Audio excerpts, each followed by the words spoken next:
یہ کہانی اس خاتون کی ہے جس کا تعلق سید خاندان سے تھا۔ یہ 1 روپے والی مائی کے نام سے کیوں مشہور ہوئی؟ یہ سید زادی ڈاکٹر تھی، اس کے پاس مال و زر کی کوئی کمی نہیں تھی، اس کے 4 نوکر تھے، لیکن آخری زندگی میں یہ کیوں پاگل ہو گئی؟ لوگ اس کو کیوں مجذوبہ کہتے تھے؟ یہ واہ کینٹ کے لوگوں سے 1 روپیہ کیوں مانگتی تھی؟ اگر کوئی اس کو 5 روپے دے دیتا تو یہ 4 روپے کیوں واپس کرتی تھی؟ انتہائی پڑھی لکھی یہ خاتون ڈاکٹر اس نہج پر کیسے پہنچی؟ وہ تمام تفصیلات آپ اس ویڈیو میں جان سکیں گے، اور اس مائی کو 1 روپے والی مائی کے نام سے کیوں پکارا جاتا تھا، اور اس کے کتبے پر بھی یہی لکھا ہے۔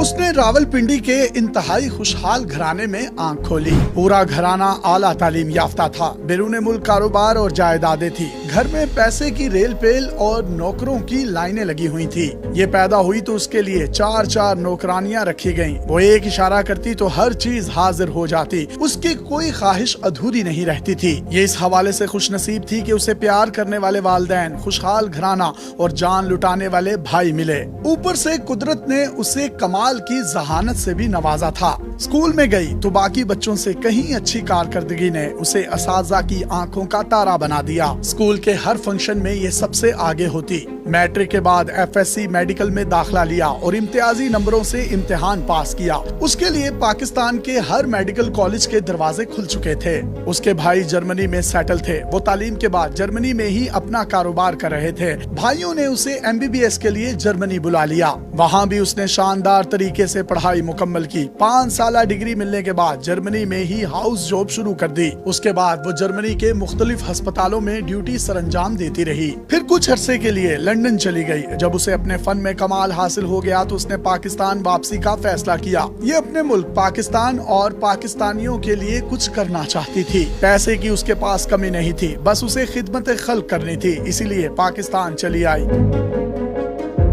یہاں اس نے نوکری شروع کر دی۔ یہی پاکستان میں اس کی ملاقات ایک ڈاکٹر سے ہوئی۔ دونوں جلد ہی محبت میں گرفتار ہو گئے۔ گھر والوں سے رشتے کی بات کی تو وہ بھی انکار نہ کر پائے۔ آخر کرتے بھی تو کیوں کرتے؟ آخر ڈاکٹر بیٹی کے لیے ڈاکٹر کا رشتہ آیا تھا، اس رشتے کو کون ٹھکراتا؟ جلد ہی دونوں ڈاکٹروں کی آپس میں شادی کر دی گئی۔ زندگی بڑی خوشگوار گزر رہی تھی، کوئی پریشانی نہیں تھی۔ دونوں میاں بیوی اچھا کماتے تھے، جبکہ خاندانی جائیداد کا تو کوئی حساب ہی نہیں تھا۔ والدین کے بعد بہن بھائیوں میں جائیداد تقسیم ہو گئی۔ بھائی اپنی جائیداد سے حصہ لے کر بیرون ملک سیٹل ہو گئے، لیکن یہ پاکستان میں ہی رہی، اپنی محبت اپنے شوہر کے پاس۔ کچھ ہی عرصے کے بعد شوہر نے مشورہ دیا کہ ہمیں اپنا ذاتی ہسپتال بنانا چاہیے۔ دونوں میاں بیوی ڈاکٹر ہیں، اسی لیے یہ ہسپتال خوب چلے گا۔ بیوی نے شوہر کا مشورہ مان لیا۔ یہ نیک نیتی کے ساتھ ہسپتال بنانا چاہتی تھی، لیکن شوہر کے دل میں کچھ اور ہی چل رہا تھا۔ اس نے بیوی پر اتنا پیار جتایا کہ وہ اپنا سب کچھ اس پر نچھاور کرنے کو تیار ہو گئی۔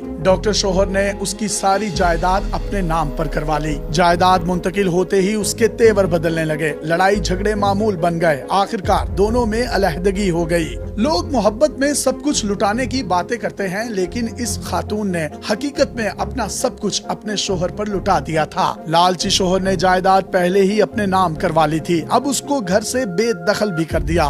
جلد ہی شوہر نے دوسری شادی کی اور اپنی نئی بیوی کے ساتھ بیرون ملک شفٹ ہو گیا۔ بیرون ملک سے اس نے ایک ڈاک کے ذریعے اپنی پہلی بیوی کو طلاق دے دی۔ اس کے ساتھ ہی اس نے ایک خط بھی بھیجا۔ خط انتہائی چبھتے لفظوں سے بھرا ہوا تھا۔ یہ ایک ایسا خط تھا جس نے اس خاتون کے دل پر گہرے اثرات چھوڑے۔ شوہر نے لکھا تھا کہ میں نے تمہیں اس قدر کنگال کر دیا ہے کہ اب تمہیں کوئی 1 روپیہ بھی نہیں دے گا۔ یہ الفاظ پڑھتے ہی اس کے ہوش اڑنا شروع ہو گئے۔ چند ہی لمحوں میں بیرون ملک سے تعلیم یافتہ یہ ڈاکٹر خاتون اپنے ہوش مکمل طور پر گوا بیٹھی اور گلیوں میں نکل کھڑی ہوئی۔ اب یہ مکمل طور پر بے سہارا تھی، دماغی توازن کھو بیٹھی تھی۔